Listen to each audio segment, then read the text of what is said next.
আসসালামু আলাইকুম। স্বাগত সবাইকে। আজকের পর্বে আপনাদের দেখাবো ফুচকা রেসিপি।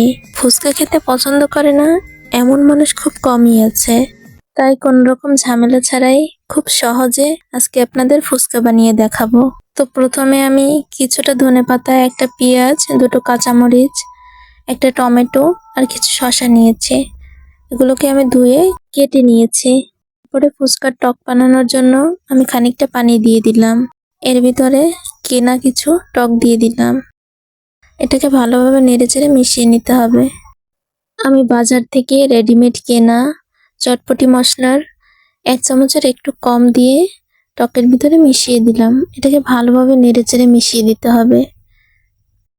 এটাকে ভালোভাবে মিশানোর পরে আমি কিছুটা চিনি আর স্বাদমতো লবণ দিয়ে এটাকে ভালোভাবে আবার মিশিয়ে নিয়েছি।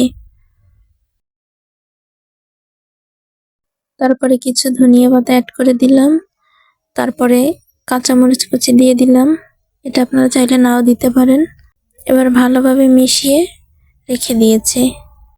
এরপরে ফুচকা বানানোর জন্য আমি আগে থেকে আলুগুলোকে সিদ্ধ করে রেখেছি। সেগুলোকে ভালোভাবে হাতের সাহায্যে মিশিয়ে নিয়েছি।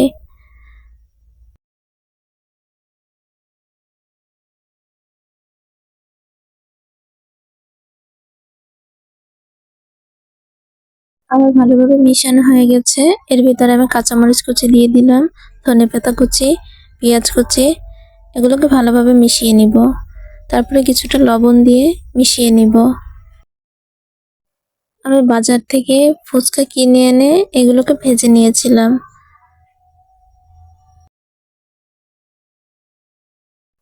ফুচকাগুলো ফেটিয়ে আমি এর ভিতরে আলু ভর্তাটাকে অ্যাড করে দিব।